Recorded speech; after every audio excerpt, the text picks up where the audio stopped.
Jadi saya buat begitu samar. Padahal ceritanya ini wow, itu udah bisa dijadiin film 30 menit. Yes. Jadi orang ini Bapak Ibu Saudara, ketika muda gabung ke gangster. Lakukan semua kejahatan yang bisa Anda pikirkan. Sampai yang super jahat.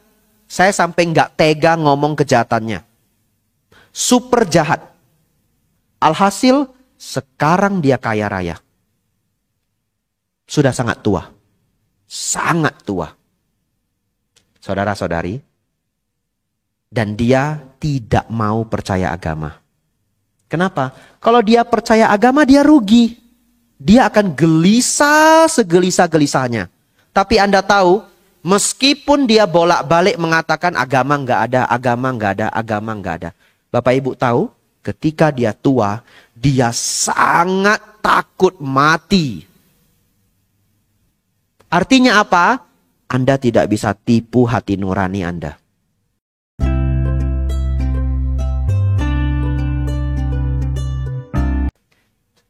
Ini entah semua kenal saya enggak ya? Kalau belum kenal kenalannya, nama saya Biku Abijato. Ya, Biku Abijato. Kenapa saya ulang nama saya 2 kali? Bukan supaya ingin terkenal, bukan. Supaya kalau Anda senang pelajaran ini, dan Anda jarang ke wihara, nanti pulang Anda ketik nama saya di YouTube. ABHIJATO. Bukan promosi. Beneran bukan promosi. Saya nggak pernah ngomong ini kalau di ceramah di wihara lain. Jarang. Ini keluar kalau untuk anak muda. Kenapa? Karena Anda perlu kebijaksanaan. Ya. Dan kenapa saya bilang saya bukan promosi? Saya ndak punya channel. Sampai hari ini ndak punya channel. Beneran. Jadi itu channelnya dari semua yang merekam. Seperti hari ini ada rekaman. Ya, Anda mau say hi ke rekaman boleh. Ya, saya belum ada channel. Bante nggak kepikiran buat channel. Kepikiran. Tapi kok belum dilakukan. Capek saudara-saudari. Ya, bikin channel itu capek. Tapi kepikiran juga bikin channel ya. Nanti Anda tunggu kalau ada apa enggak. Saudara-saudari, kita masuk nomor 1. Jangan berbuat jahat. Bante, apa itu jangan berbuat jahat? Simple. Jangan melanggar 5 sila. Dan itu sudah kita ulang-ulang. Tidak membunuh, tidak mencuri, tidak mengganggu istri atau suami orang. Ya, tidak musawada. Musawada itu menipu. Yang kelima, tidak mabuk-mabukan. Ya, ini sudah yang paling simple. Tidak membunuh, tidak mencuri, tidak selingkuh, tidak musawada. Musawada itu sebenarnya ada 4. Ya sudah, saya buat 1 aja. Yaitu tidak menipu. Yang kelima, mabuk-mabukan. Supaya lebih simpel lagi, nggak adalah dari Anda pembunuh. Pencuri juga nggak adalah. Sudahlah, Anda ingat. Tidak selingkuh, tidak musawada, tidak mabuk-mabukan. Musawada itu apa Bante? Menipu, adu domba, berkata kasar, gosip yang buruk. Itu semua Anda praktekkan, Anda tidak berbuat jahat. Tapi bukan itu topik inti saya. Topik inti saya adalah, siap-siap ya. Ada pertanyaan. Anda hafal enggak 5 sila? Hafal ya? Apa? Tidak? Lalu tidak? Bante, bolehkah? Kenapa? Ini pertanyaannya. Mengapa berjudi tidak melanggar 5 sila? Siap-siap ya. Saudara-saudari, kalau dijawab singkat, mengapa berjudi itu tidak melanggar sila? Karena di antara 5 sila ini, berjudi itu tidak langsung jahat. Kalau membunuh jahat enggak? Jahat. Mencuri, mafia tanah, nyurinya 15 M, jahat enggak? Jahat loh, orangnya bisa bunuh diri loh, kehilangan miliaran-miliaran uang, betul ya? Penipu dalam bentuk apapun, jahat enggak? Jahat. Ganggu istri atau suami orang, jahat enggak? Jahat, orang itu bisa bunuh diri kalau diganggu keluarganya. Bante kok dari tadi bunuh diri, biar serem. Biar lihat langsung ini jahat ini. Betul ya? Judi Bante. Nah, judi itu tidak langsung jahat. Jangan senang dulu ya. Jangan yang tiba-tiba pulang ya. Oh, nggak jahat. Pulang dia. Boleh berjudi. Belum habis. Kalau Anda deal sama kawan, nonton sepak bola, MU lawan siapa? Tottenham. Baik, boleh. Saya udah nggak nonton bola, jadi saya nggak tahu. Ya, saya ingat MU, MCT, Juventus ya. Ini tambah Tottenham. Saudara-saudari, MU lawan MCT. Ada yang mengatakan, kalau nggak taruhan 100.000, 200.000, nontonnya nggak seru. Betul? Lalu Anda salaman sama teman Anda. No Pak Ceng ya. No Pak Ceng, deal? Deal, salaman. Terus, pasti ada yang kalah toh? Besok ada yang kalah, pertanyaan saya. Siapa yang jahat? Tidak ada. It's just a deal. It's just a deal. Apakah yang menang jahat ke yang kalah? Tidak juga. Kadang yang menang, sini. No Pak Ceng. Yang kalah bayar juga. Happy juga kadang. Kadang ya, lebih banyak sedihnya. Dia bayar juga. Nah, ambil. Loh, kamu kok senyum? Anggap buang sial, kata gitu. Ya. Saudara-saudari, tapi berjudi itu dilarang Sang Buddha. Di mana? Di Gajanu Sutta. Beliau sebut berjudi adalah kebodohan. Ya, berjudi itu bukan kejahatan, kebodohan. Tapi berjudi itu berpotensi menjadi jahat. Kalau nilainya sudah terlalu tinggi, betul? Orang berjudi sampai uangnya habis semua, akhirnya apa? Nyuri harta keluarga, nyuri harta teman, menipu dan sebagainya. Berpotensi menjadi jahat, ya. Tapi kalau aktivitas judinya itu adalah kebodohan. Baik, kita lanjut. Seberapa bodoh, Bante? Kita lanjut ya. Nah, seberapa bodoh? Baik, kita berandai-andai. Andaikan ada satu jenis permainan. Masih fokus semua ya? Belum makan toh? Anda fokus, biar gula darah Anda turun. Nanti makan malamnya lebih enak. Ya, pakai energi otak Anda. Yang ngantuk dilawan ya. Saudara-saudari, anggap ada satu jenis permainan. Permainan ini milih angka. Ada 4 nomor.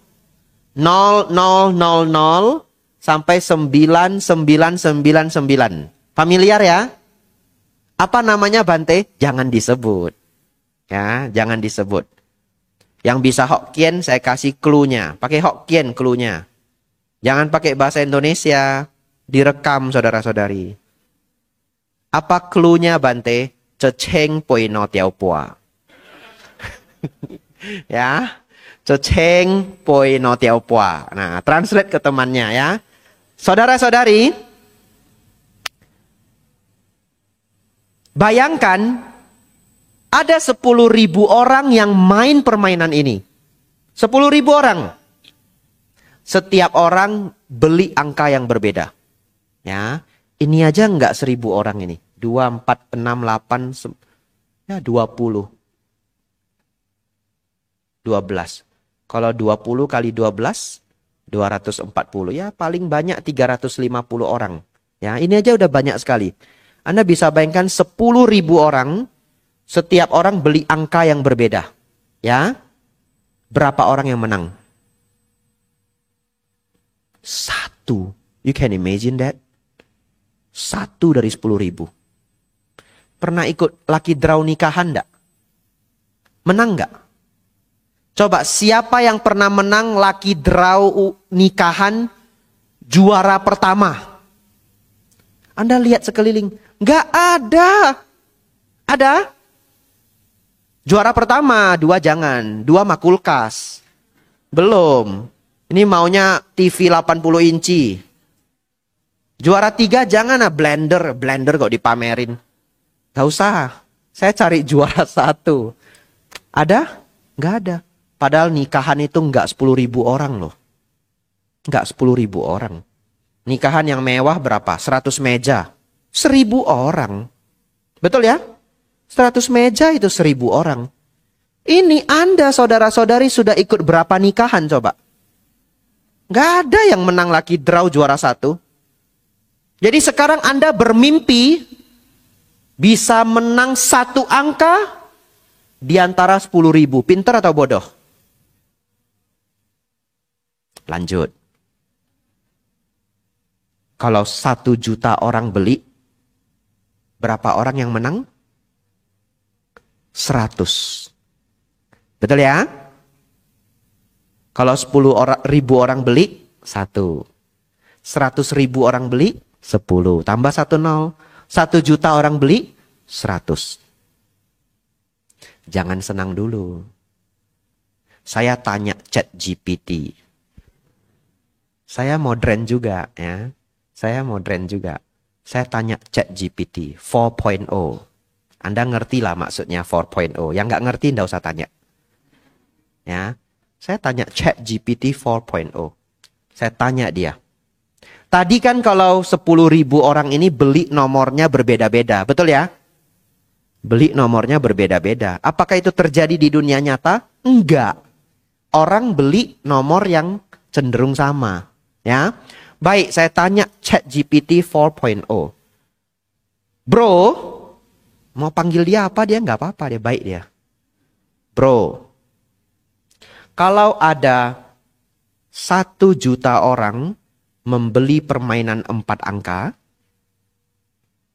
yang mana hanya satu kombinasi 4 angka yang keluar per hari, dan setiap peserta itu membeli angka yang berbeda-beda terserah mereka, berapa orang yang akan menjadi pemenang?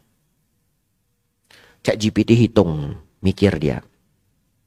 Lalu dia bilang begini, apabila kebetulan ada banyak orang yang menang di angka yang sama, maka yang menang jumlahnya adalah 1000-an.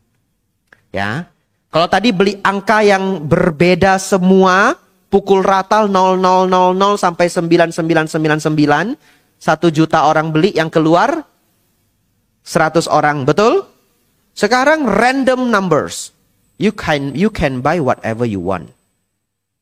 Kata ChatGPT, yang menang kemungkinan 1000-an orang atau 0. Tapi dia tulis di bawah, dan kemungkinan besar tidak ada yang menang. Sesulit itulah. Kenapa saya membuat simulasi yang sedalam ini? Kalau Anda masih mau main judi, amsyong lah. Ini saya sudah buat simulasi. Siapa yang pernah menang Lucky Draw nikahan juara 1? Enggak ada. Itu cuma 1000 orang per gedung itu. Per building itu just 1,000 person. Anda sekarang mau menang lawan 10.000 kombinasi? Ingat maksud saya ya. Di Amerika ada Mega Million. Angkanya mungkin lebih banyak lagi.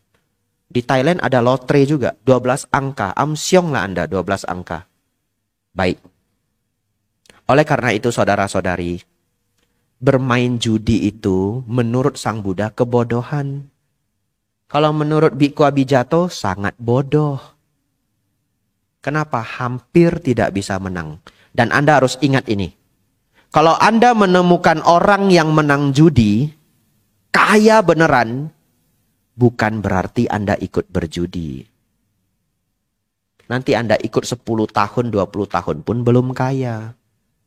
Karena untuk menjadi pemenang sangat sulit. Sesulit apa? Baik. Ini terakhir. Saya harus loncat ke poin lain karena Anda sudah mulai lemas. Baru saya ajak hitung-hitung sedikit sudah lemas semua. Gula darah sudah drop 30%. Oleh karena itu, saya lanjut saja pertanyaan berikutnya. Bante, bukankah bisnis juga berjudi? Bante, bukankah bisnis juga berjudi? Ada yang bilang ya, bisnis is a gambling. Ada yang bilang juga life is a gambling. Jadi gimana coba? Baik, saya akan jelaskan bahwa bisnis itu bukan berjudi yang Anda pikirkan. Kenapa? Nah, Anda harus hafal ini ya. Nanti harus bisa dijelaskan ke keponakan. Sudah jadi orang tua, jelaskan ke anak. Kalau main sepak bola, taruhan bola. Berapa persen menang, berapa persen kalah? 55, 50, 50. Kita sebut judi bola. Betul? Ya. Kalau Anda main judi di kasino, berapa persen menang? Menurut perhitungan satu penelitian di United Kingdom, kemungkinan menang di kasino itu lebih kurang karena jenis permainannya kan banyak. Adalah 75% kalah. Judi bola 50%. Judi kasino 75%. Berbisnis Bante baik. Menurut Small Business Administration SBA punyanya Amerika, ya. 20% bisnis itu gagal di tahun pertama. Ya, not bad. Ya. 20% di tahun pertama, 50% bertahan sampai tahun kelima. Dan 33% bertahan sampai tahun ke-10. Apakah itu gambling? Jawabannya bukan. Tapi sedikit gambling. Karena persentase kalah di tahun pertama adalah 20%. Yang bertahan sampai tahun kelima adalah 50%. Ini di Amerika. Tapi Anda jangan keliru. Yang bertahan sampai tahun kelima pun bukan berarti pasti bangkrut. Bisa aja dia awalnya jualan bakso, nggak jalan, pindah jadi jualan Thai tea. Itu juga bisnisnya sudah tidak survive. Tapi dia evolve. Betul ya? Lalu kehebatan dari berbisnis adalah, kalau Anda main bola, judi bola 50% kalah, taruhan 2 juta, hangus. Tapi kalau Anda jualan rice bowl, sebenarnya saya mau bilang bakso, tapi kayaknya nggak modern gitu. Saya lupa ini anak-anak modern. Saya itu sudah agak tua juga, saudara-saudari. Saya ganti cepat-cepat rice bowl, ya. Anda buka bisnis rice bowl. 1,5 tahun bertahan, lalu sepi. Apakah Anda hangus semua modal Anda? Enggak. Anda punya apa? Alat masak. Betul ya? Anda punya apa? Customer. Anda punya koneksi. Anda sudah tahu siapa yang jual sayur, siapa yang kirim jamur. You have all the knowledge. Anda tidak 0%. Lalu gimana? Anda bisa utang sama orang tua, sama bank, atau kerja lagi. Saya ketemu loh cukup banyak orang berbisnis gagal, kerja lagi. 3,5 tahun berikutnya buka lagi. Gagal lagi, kerja lagi. 2,5 tahun. Kongsian sama pacarnya, buka bisnis lagi. Sekarang sugih. Betul. Kaya melarat. Kok kaya melarat? Terbalik. Konglomerat. Kalau konglomerat susah. Ya, 40 tahun baru bisa jadi konglomerat. Itu juga sama seperti 1 dari 10.000 orang. Saudara-saudari, artinya kalau berbisnis, Anda itu nggak judi bola yang langsung hangus. Ya, Anda bisa recovery. Habis waktu saya? Baru 1 poin. But you get my point ya. Saya cepat-cepat lanjut. Saya berharap saya bisa habiskan semuanya. Sekarang lagi hot judi online. Ya. Anda mohon jangan ikut judi online. Tapi nggak adalah mahasiswa Prasetya Mulia ikut judi online. Anda tahu nggak kenapa jangan ikut judi online? Algoritmanya itu 90% kalah. Ya. Jadi kalau Anda masih ikut, aduh. Kasino itu 75% kalah. Judi online 90% kalah. Ya. Apa yang lebih parah dari judi online? Sama lah parahnya. Trading. Anda tahu trading berapa persen kalah? 95% kalah. Ya. Yang menang 5%. Ya.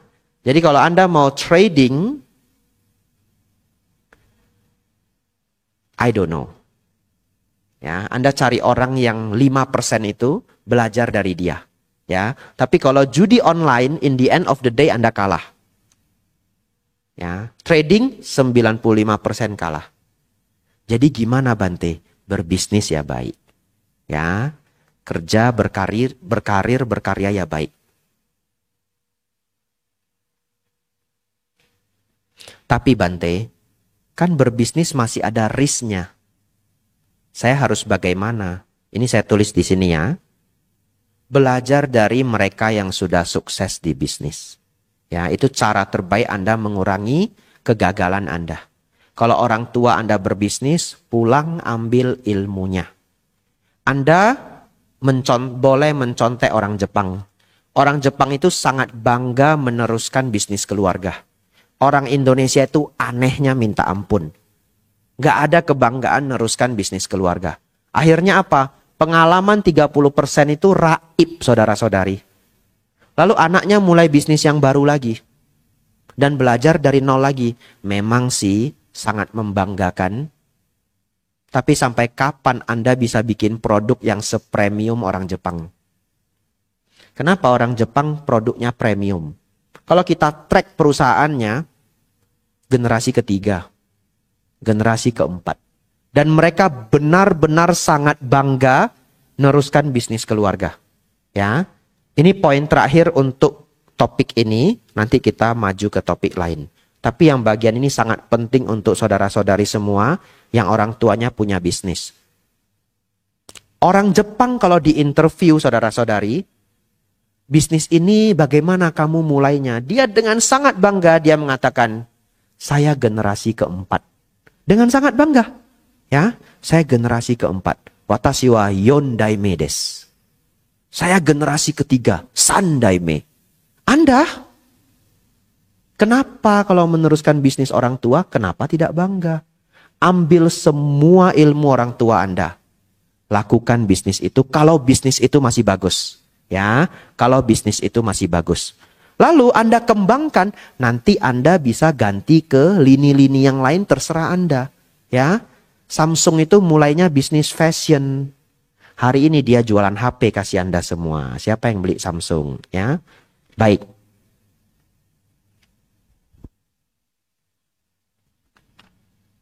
Yang kedua, kembangkan kebajikan. Habis sepertinya waktu saya. Lanjut sedikit enggak apa-apa? Masih kuat ya? Ya, ini gula darahnya tinggal 20%.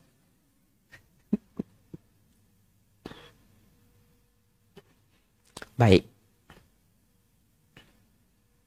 Kembangkan kebajikan. Saudara-saudari, ini real story. Awalnya mau saya ceritakan pelan-pelan, panjang, 20 menit. Tapi karena melihat waktu kita yang sudah mepet ini, saya singkatkan ceritanya. Sebagai biku, Bapak Ibu Saudara, saya punya kesempatan bertemu sangat banyak orang. Dari provinsi ke provinsi. Dan saya bertemu dua jenis orang. Real story, gak boleh saya sebut namanya. Real story. Dan dua cerita ini akan menjadi pemikiran kenapa Anda perlu berbuat kebajikan. Orang yang pertama, seorang ateis. Dia seorang ateis. Kenapa dia ateis? Dia harus ateis. Aneh ya? Dia harus ateis agar dia lebih nyaman. Karena waktu dia umur 20-an, pekerjaannya itu sangat jahat. Dia menghalalkan segala cara untuk kaya. Dia gabung ke para gangster. Saya nggak boleh bilang apa grupnya apa. Tapi luar negeri. Bukan di Indonesia. Real story. Sebenarnya ceritanya ini sangat unik. Tapi saya nggak bisa gamblang ceritain. Karena ada rekaman. Kita harus respect juga keluarganya. Betul? Jadi saya buat begitu samar. Padahal ceritanya ini wow. Itu udah bisa dijadiin film 30 menit. Yes. Jadi orang ini Bapak Ibu Saudara ketika muda gabung ke gangster. Lakukan semua kejahatan yang bisa Anda pikirkan. Sampai yang super jahat. Saya sampai nggak tega ngomong kejahatannya. Super jahat. Alhasil, sekarang dia kaya raya. Sudah sangat tua. Sangat tua. Saudara-saudari. Dan dia tidak mau percaya agama. Kenapa? Kalau dia percaya agama, dia rugi. Dia akan gelisah segelisah-gelisahnya. Tapi Anda tahu, meskipun dia bolak-balik mengatakan agama nggak ada, agama nggak ada, agama nggak ada. Bapak Ibu tahu, ketika dia tua, dia sangat takut mati. Artinya apa? Anda tidak bisa tipu hati nurani Anda. Saking takutnya, kemanapun tidak berani. Cuma berani di rumah. Di rumah saja masih takut. Takut sama apa Bapak Ibu? Kamar mandi. Karena orang tua banyak meninggal di kamar mandi. Mau masuk kamar mandi saja takut. Cerita yang kedua. Real story. Ini semua real story. Seorang yang sangat baik. Sangat sukses. Saya harus rahasiakan namanya. Orangnya sebegitu dekat. Takut sekali saya ada yang kenal. Ya, orangnya sebegitu dekat. Bapak Ibu Saudara. Satu ketika saya keluar dengan orang ini. Namanya saya rahasiakan. Tidak ada nama, tidak ada provinsi, tidak ada jenis pekerjaan. Kalau Anda merasa kenal, bukan dialah semoga. Gitu ya? Ya. Satu hari saya keluar dengan orang ini Bapak Ibu Saudara. Lalu di perjalanan, dia selalu jalan terakhir. Saya bingung kenapa dia jalan terakhir. Padahal dia harusnya leadernya. Tapi dia jalan terakhir. Satu ketika saya penasaran. Saya jalannya lambat Bapak Ibu Saudara. Dia semakin lambat. Tidak boleh kalah. Makin lambat lagi. Akhirnya saya pakai trik. Orang Medan Bapak Ibu. Ya, masuk kamar mandi dulu. Nah kan sudah pada lewat rombongan. Baru saya keluar. Apa sih yang dia lakukan? Kenapa selalu paling belakang? Anda tahu apa yang dia lakukan? Dia punya angpau segepok. Semua pegawai yang dia lihat di building itu. Building apa Bante? Nggak boleh tahu. Ceritanya terlalu spesifik. Ya. Semua pegawai karyawan yang dia temui. Angpau. Angpau. Angpau. Keren banget. Nggak bilang apa-apa. Nggak habis-habis Bapak Ibu Saudara. Angpaunya banyak sekali. Nggak habis-habis. Sepanjang jalan. Kira-kira. Kan semua orang akhirnya tutup usia ya. Belum ada orang yang belum tutup usia. Belum ada ya. Istilahnya Acan Bram. Belum ada orang yang keluar dari kehidupan ini. Hidup-hidup. Kalau saudara-saudari bisa jadi sosok seperti itu. Angpau. Angpau. Angpau. Satpam. Angpau. Yang jaga toilet. Angpau. Wah keren sekali ya. Kosong pula nanti angpaunya ya. Cuma keren aja. Ini enggak angpaunya tebal gitu ya. Angpau, angpau, angpau. Kira-kira orang seperti ini ketika sudah tua takut enggak dengan kematian? Enggak akan gelisah. Karena dia tahu sepanjang hidupnya berapa banyak dia sudah bahagiakan orang lain. Ya. Saudara-saudari ini umur 20-an, Anda punya pilihan. Anda mau jadi yang bahkan takut dengan rumah sendiri? Atau Anda ingin nanti sudah umur 100 tahun? Kok 100 tahun Bante? Iya, karena teknologi kesehatan semakin maju. Jadi Anda yang masih umur muda ya beruntung. Apalagi sekarang AI sudah pinter banget. Nanti sebentar lagi obat kanker itu muncul. Ya, mungkin kalau saya menebak 10 tahun lagi obat kanker muncul. Ya, kalau saya boleh menebak. Setelah AI ini kita masuk fase super AI. Jadi yang mikirin obatnya itu AI. Keluar nanti obat macam-macam. Jadi Anda yang masih muda beruntung. Anda mungkin bisa hidup sampai 100 tahun. Ini sudah keriput-keriput. Ya. Kaki sudah sakit. Semua sakit. Anda punya pilihan. Langsung ingat, waktu Anda bagi-bagi angpau. Nah, bahagia. Waktu Anda donasi untuk orang sakit, betul? Bahagia. Anda bantu orang kanker, bahagia. Dana wihara, bahagia. Apapun kebaikan Bapak Ibu, Anda akan meninggalkan kehidupan ini dengan hati yang lapang. Terakhir, sucikan pikiran.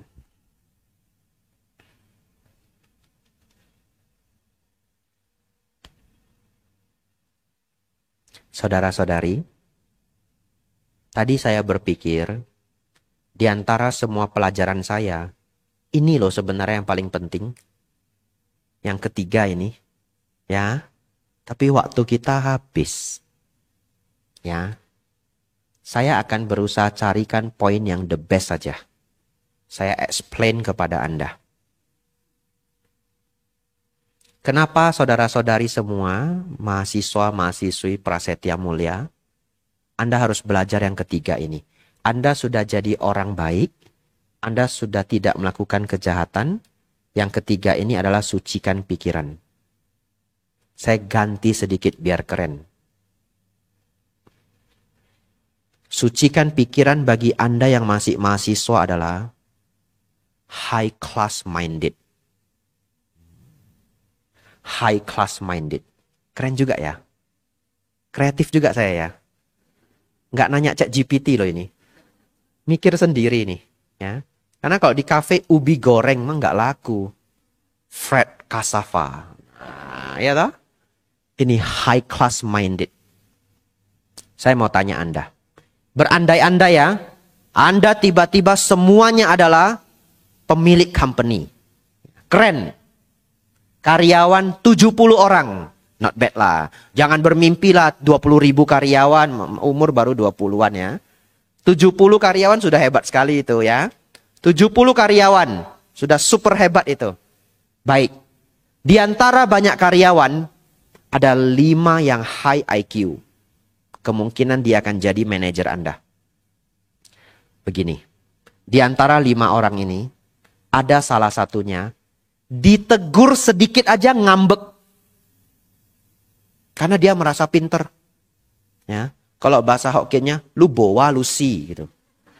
Ya, saya terjemahkan, tenang. Kalau yang ini boleh terjemahkan. Lu nggak ada saya, lu mati gitu. Wah, karena dia pinter. Saudara-saudari, tegur sedikit ngambek. Kan yang pinter ada berapa orang? 5. Anda angkat nggak dia jadi manajer? Anda sendiri saja nggak ngangkat dia jadi manajer loh. Ya. Jadi low class minded yang pertama. Tolong jangan gampang ngambek. Sebenarnya saya pengen jelasin yang kayak keren gitu. Ada simulasinya. Saya udah nggak sempet. Waktunya ini sudah mepet sekali. Pokoknya saya cuma bilang jangan gampang ngambek. Orang nomor 2. Ngamuk lebih parah lagi. Anda tolong hilangkan sifat ngamuk.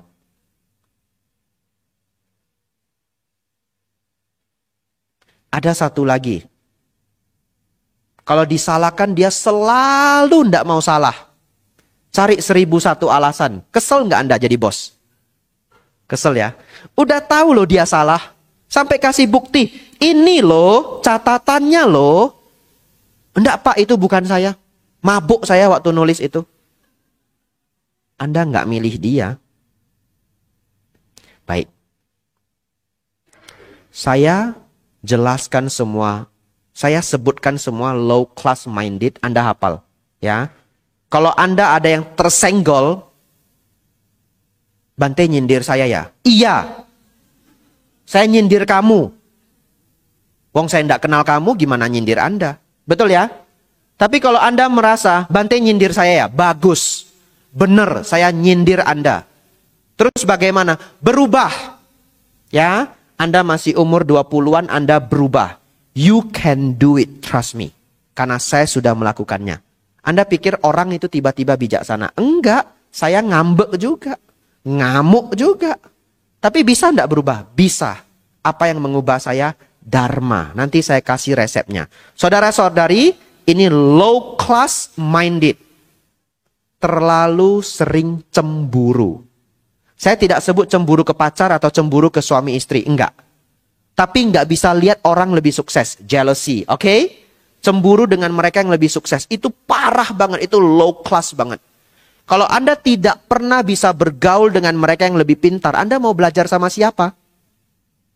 Dia lebih hebat, cemburu. Kalah Anda. Mau deketin dia aja nggak bisa. Saya adalah orang yang paling seneng kalau teman saya sukses. Sudah paling happy.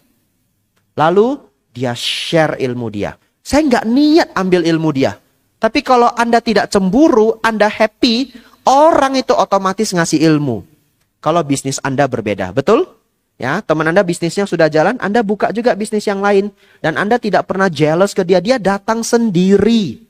Dia ngajari, tahu ndak, rahasia rumah makan itu bisa jalan adalah jangan pernah waste food. Kamu harus jagain pegawaimu. Kalau ngiris bawang jangan nyisa, itu secretnya. Sebenarnya ini real secret loh. Saya dapat dari pengusaha loh. Kasih ke Anda. Wong saya tidak berbisnis. Ya. Itu bisnis rahasia, restoran bisa jalan. Don't waste the food. Karyawan harus dijagain. Gak boleh ada yang boros. Saudara-saudari, no jealousy, low class. Ngamuk, low class. Take rejection personally, low class. Ngambek, low class. Tidak mau disalahkan, cari-cari alasan, low class. Sulit meminta maaf, I'm very sorry, low class. Tidak bisa dikritik, nggak bisa dimarahi, I'm very sorry, low class. Nggak bisa dimarahi kenapa Bante? Baik, Anda bosnya ya, karyawan ada 70, ada 5 yang pinter. Di antara 5 itu hanya 1. Apapun yang Anda marahi, dia nggak ikut marah. Dia tenang, dia diem. Dia dengerin Anda. Anda sudah ngamuk, dia dengerin Anda. Lalu dia cuma bilang, iya Pak, iya Bu, saya kerjain sekarang. Hebat nggak? High class enggak? Seminggu kemudian, dia kasih bukti kalau dia nggak salah. Dengan cara yang lembut. Dia taruh laporan di meja. Anda baca, iya ya, dia nggak salah ya.